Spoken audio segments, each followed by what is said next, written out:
किया गया था कि प्रिवेंशन कैसे किया जाए या कंट्रोल कैसे किया जाए। ड्रग एब्यूज़ जो है वो बहुत ज़्यादा हो रहा है, ड्रग और अल्कोहल का यूज़ बहुत ही ज़्यादा हो रहा है और ज़्यादातर यूथ के द्वारा किया जा रहा है। ठीक है, मोस्टली ये जो परफॉर्म किया जा रहा है वो यूथ के द्वारा किया जा रहा है, मोस्टली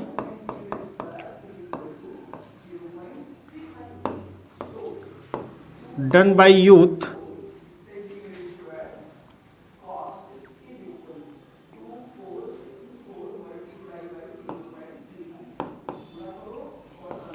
यानी जो हमारे यंग एज के पर्सन्स हैं, स्पेशली अगर हम बात करें तो 12 to 18 ईयर्स के जो एज ग्रुप है हमारे पास, इस एज ग्रुप के द्वारा ड्रग और अल्कोहल एब्यूज़ बहुत ज़्यादा किया जा रहा है।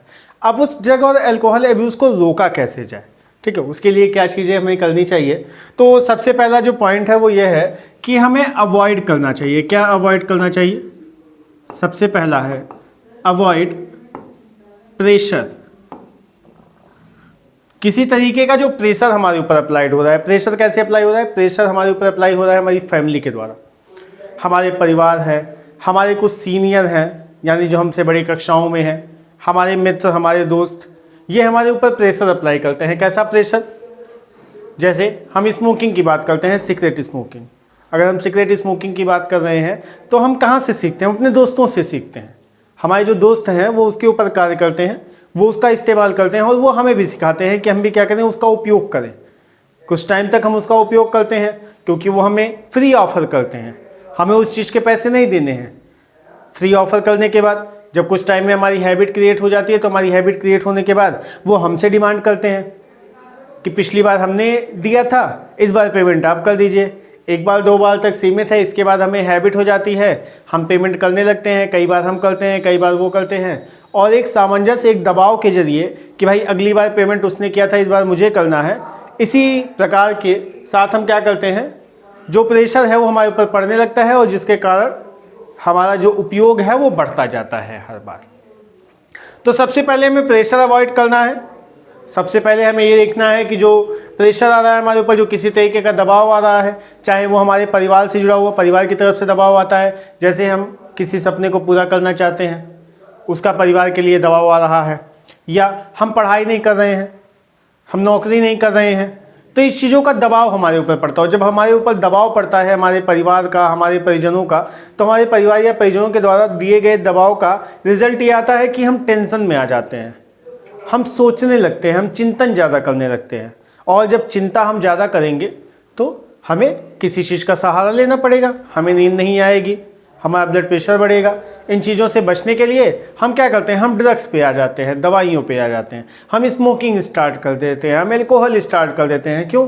ताकि हम कुछ समय के लिए रिलीफ ले सकें, हमें कुछ समय के लिए आराम मिल सके, हम चिंतन ना करें। उस चिंतन से बचने के लिए हम क्या करते हैं, हम क्या करेंगे उस चिंतन से बचने के लिए? उस चिंतन से बचने के लिए हम ड्रग का यूज़ करने लगेंगे, उपयोग करने लगेंगे, हम अल्कोहल का उपयोग करने लगेंगे, सिगरेट स्मोकिंग करने लगेंगे। ऐसी कुछ चीज़ें हैं जो हम स्टार्ट कर देते हैं। तो हेडिंग डालिए प्रिवेंशन और कंट्रोल, और उसमें सबसे पहला पॉइंट लिखिए avoid pressure. Prevention and control की हेडिंग डालिए और उसमें अवॉइड प्रेशर लिखिए। सबसे पहले हमें क्या करना है, प्रेशर को अवॉइड करना है। लिखिए इसके बारे में। तो ये है अवॉइड प्रेशर, यानी हमें क्या करना है, प्रेशर को अवॉइड करना है। जो हमारे ऊपर दबाव पड़ रहा है, चाहे हमारे परिजनों द्वारा, चाहे मित्रों द्वारा, उससे हमें क्या करना है, बचना है। दूसरा प्रिवेंशन एंड कंट्रोल क्या है? दूसरा प्रिवेंशन एंड कंट्रोल है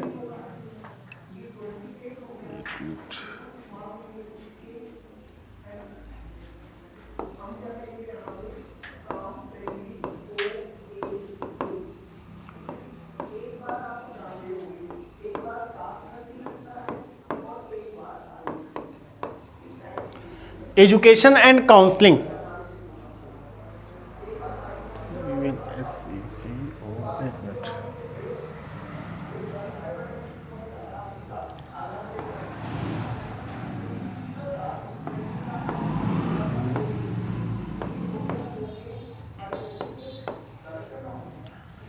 सेकेंड पॉइंट है एजुकेशन एंड काउंसलिंग, यानी कि शिक्षा और परामर्श। मान लीजिए कि कोई जो व्यक्ति है वो ड्रग और अल्कोहल एब्यूज़ में आ गया है, तो उसके क्या कारण हो सकते हैं? उसके दो कारण हो सकते हैं। एक, हमें इस बात का अनुभव नहीं है कि इसका उपयोग करने से हमारे शरीर पे या हमारे जो सामाजिक व्यवस्था है या जो हमारा बिहेवियर है उस पर क्या प्रभाव पड़ेगा। पहला, मोस्टली अगर हम ध्यान दें तो हम जानते भी हैं कि ज़्यादातर इसका सेवन वो लोग करते हैं जिन्हें शिक्षा का ज्ञान नहीं होता है, जो पूर्ण रूप से शिक्षा ग्रहण नहीं करते हैं, जिन्हें शिक्षा का ज्ञान नहीं है, जो अन्य कार्यों में ध्यान देते हैं, वो इसका उपयोग ज़्यादा करते हैं। तो हमें ये ध्यान देना है कि सबसे पहले शिक्षा, अगर हमारी शिक्षा सही, अगर हमें इस चीज़ का ज्ञान है, हमें इस चीज़ का पता है कि ये हमारे शरीर के ऊपर क्या प्रभाव डालता है, हमारा आने वाला जीवन इसके उपयोग के बाद कैसा होगा, तो हम ये चीज़ें नहीं करेंगे। तो सबसे पहला है शिक्षा। दूसरा है परामर्श। मान लीजिए कोई व्यक्ति इसके चपेट में आ गया है, उसे जानकारी नहीं थी, शुरुआत में उसे पता नहीं था, लेकिन अब वो इसके अंडर में आ गया है, यानी अब वो क्या कर रहा है, इसका उपयोग कर रहा है। तो हम परामर्श कर सकते हैं, हम काउंसलिंग कर सकते हैं, हम दूसरों से कंसल्ट कर सकते हैं। क्या करते हैं, जब हमारी कोई समस्या बढ़ती है तो हम किसी को बताते हैं, अपने परिवार को बताते हैं, अपने माता पिता को बताते हैं, अपने दोस्तों को बताते हैं। अगर हम किसी से परामर्श लें, अगर हम किसी से इस चीज़ के बारे में समझें, अगर हम इसकी शिक्षा ग्रहण करें, तो हम अपने आप को इसके उपयोग होने के बाद भी क्या कर सकते हैं, बचा सकते हैं। तो अगला पॉइंट आता है आपका एजुकेशन एंड काउंसलिंग, जिसमें शिक्षा और परामर्श की बात करता है कि हमारे किसी भी दाब का कारण, हमारी किसी भी समस्या का कारण क्या है, अशिक्षा है, अशिक्षित रहना है। जब हम निराश हो जाते हैं, जब हम असफलताओं की तरफ बढ़ते हैं, तब हम इसके उपयोग की तरफ बढ़ते हैं। जब हम असफल होंगे जीवन में, जब हम अपने जीवन से निराश होंगे, तो हम अपने जीवन में सुकून का एक हिस्सा, कुछ क्षण की सुकून के लिए हम क्या करते हैं, उसका उपयोग करते हैं। ठीक है, तो इसलिए एजुकेशन एंड काउंसलिंग।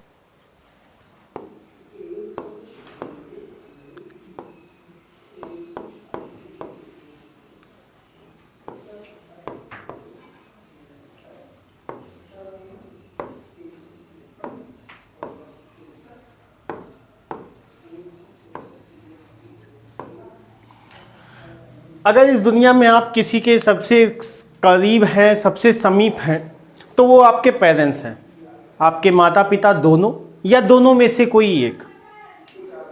या तो आप अपने माता पिता दोनों के ही करीब होंगे, या दो में से एक के करीब तो जरूर होंगे। अगर आपको इनकी कोई समस्या दिख रही है, अगर आपको ऐसा लगता है कि सीनियर्स द्वारा आपके ऊपर कोई दबाव बनाया जा रहा है, आपके रिश्तेदारों द्वारा, आपके दोस्तों द्वारा कोई दबाव बनाया जा रहा है, तो उसका सबसे पहला कंसल्टेशन यह है कि आप अपने परिवार से बात कीजिए। आप अपने परिवार से, अपने माता पिता से इस चीज़ की सहायता मांगिए। अगर आपको लगता है कि हम जो कर रहे हैं वो गलत है, अगर हम ड्रग और एल्कोहल अब्यूज़ में आ गए हैं, अगर हम इसके कुप्रयोग में आ गए हैं, तो इस कुप्रयोग से बचने के लिए जो सबसे पहला परामर्श होगा, वो परामर्श हमें अपने माता पिता से लेना चाहिए, जो अपने माता पिता को इस चीज़ की जानकारी देंगे कि भाई गलती से अनजाने में हमने इस चीज़ का उपयोग किया और आज ये हमारे लिए समस्या बन चुका है। तो उस समस्या से बचने के लिए, बचाव के लिए आपके पेरेंट्स आपकी पूरी सहायता करेंगे। अगर आप एल्कोहल अब्यूज़ में हैं, नहीं छूट रही है लेकिन आप छोड़ना चाहते हैं, तो आपके पेरेंट्स आपको रिहैबिलिटेशन सेंटर भेज सकते हैं।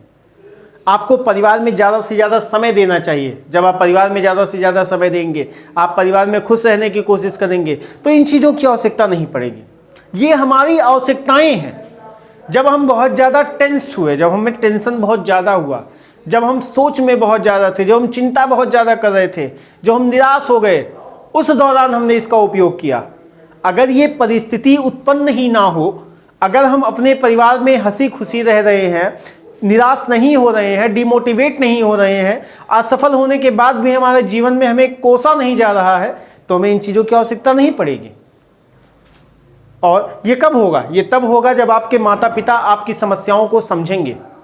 और आपके माता पिता आपकी समस्याओं को तब समझेंगे जब आप अपने माता पिता को इस समस्या के बारे में बताएंगे।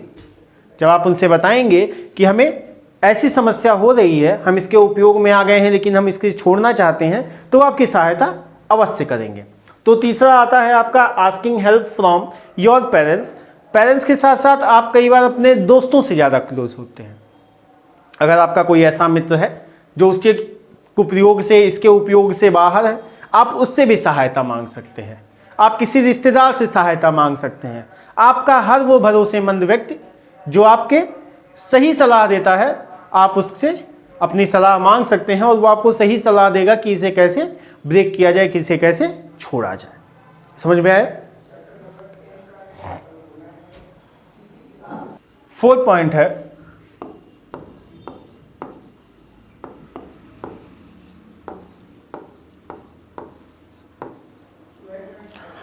Looking danger.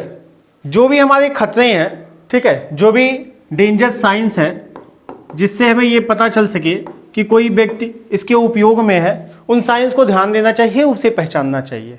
हमारे जो लक्षण हैं, जो हमारे पिछले क्लासेस में बताए गए कुछ लक्षण हैं कि कैसे पता चलेगा कि एक व्यक्ति जो है वो इससे एडिक्टेड हो गया है, कैसे पता चलेगा कि एक व्यक्ति इसका कुप्रयोग कर रहा है, उसके बारे में समझना चाहिए। चाहे वो माता पिता हो, चाहे वो मित्र हो, चाहे वो कोई भी हमारा भरोसेमंद व्यक्ति हो, अगर वो हमें इन चीज़ों से जुड़ी हुई समस्याओं में देखता है तो उसकी पहली प्राथमिकता ये है कि वो हमें समझाए, और उसकी दूसरी प्राथमिकता ये है कि वह हमारे परिवार को इस बारे में सूचित करे। जब तक हमारा परिवार, जब तक हमारे माता पिता हमारी समस्याओं से नहीं जुड़ेंगे, तब तक हम किसी समस्या से बाहर नहीं आ सकते हैं। हमारा कोई भी भरोसेमंद व्यक्ति, हमारा मित्र, हमारा दोस्त, कोई भी हो, उसे क्या चाहिए? उसे सबसे पहला वर्क ये चाहिए कि अगर ऐसी कोई समस्या हमें दिखती है, अगर ऐसा कोई लक्षण दिखता है, तो उस लक्षण, उस समस्या से बाहर निकलने के लिए उसे हमारे परिवारजनों को ये बताना चाहिए, हमारे परिजनों को बताना चाहिए कि हम ऐसी समस्याओं में हैं और इस समस्याओं से हमें बाहर निकलने का प्रयास करना चाहिए। ठीक है, एक आखिरी देख लेते हैं, लास्ट क्या है। दोनों माता पिता वाला समझ में आ गया कि भाई अगर कोई भी समस्या होती है तो उसे हमें क्या करना है? अपने परिवार में डिस्कस करना है। अगला है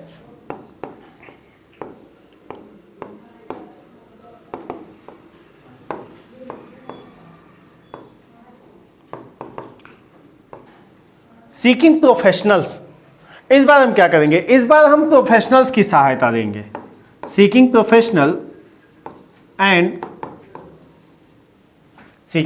प्रोफेशनल एंड मेडिकल हेल्प। अगर हमारे परिवार मिलकर भी, हमारे माता पिता चाहकर भी हमें इन चीज़ों से निजात नहीं दिलवा पा रहे हैं, हमें इन चीज़ों से आज़ादी नहीं मिल रही है, तो हमारे पास एक आखिरी ऑप्शन है। उस आखिरी ऑप्शन में हम प्रोफेशनल्स और मेडिकल्स के पास जाते हैं। ठीक है, हम डॉक्टर्स के पास जाएंगे, हम डॉक्टर से कंसल्ट करेंगे कि भाई फला समस्या हमें हो रही है, हम ड्रग और एल्कोहल अब्यूज़ में आ गए हैं और हमें इससे बाहर निकलना है। इससे बाहर निकलने के लिए जो भी सही उपचार हो, जो भी हमारे सही उपचार हो, जो भी सही दवाइयाँ हो, जो भी सही हैबिट्स हो, उनके बारे में हमें बताइए ताकि हम इससे बाहर निकल सकें।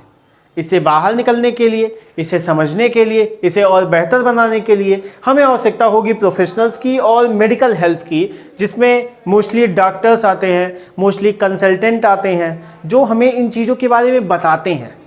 विस्तार से हमें इसके बारे में बताया जाएगा कि अगर आप इसका उपयोग कर रहे हैं तो आपके ऊपर क्या प्रभाव पड़ रहा है। विस्तार से हमें समझाने का प्रयास किया जाएगा कि इसे किस प्रकार से आप दूर हो सकते हैं। इसके लिए बहुत सारे एडवर्टाइजमेंट्स चलते हैं, इसके लिए बहुत सारे ग्रुप हैं, बहुत सारे समुदाय हैं, छोटे छोटे ऑर्गेनाइजेशन हैं जो इसका कार्य करते हैं। डॉक्टर्स हैं जो इससे कंसल्टेंसी कर रहे हैं, कंसल्टेंट हैं जो इससे उपयोग करके आपको दवा पहुंचा रहे हैं, आपको सुधारने का प्रयास किया जा रहा है। ऐसे कुछ ऑर्गेनाइजेशंस मिलके हमें ड्रग और कंट्रोल से बचाने का प्रयास करते हैं। तो अगर हमारी सबसे पहली प्राथमिकता ये होगी कि हम खुद उस दबाव से बचें, अगर वो दबाव नहीं बच पा रहे हैं तो हमें शिक्षा और कंसल्टेंसी का ध्यान देना होगा, हमें कुछ लोगों से बातचीत करनी होगी, एक शिक्षित व्यक्ति के पास जाना होगा। अगर फिर भी हम नहीं निकल पाते हैं तो हमें अपने माता पिता के पास जाना होगा, हमें अपने माता पिता से सीखना है, उन्हें बताना है अपनी समस्याओं के बारे में। माता पिता का ये प्राथमिकता है कि माता पिता हमें उन साइंस के बारे में बताएं, उन हमारी पहचान करें, हमें उस चीज़ से दूर रखने का प्रयास करें। अगर इन सभी चीज़ों में भी हम सफल नहीं होते हैं तो एक आखिरी प्रयास हम प्रोफेशनल और मेडिकल हेल्प के साथ में कर सकते हैं।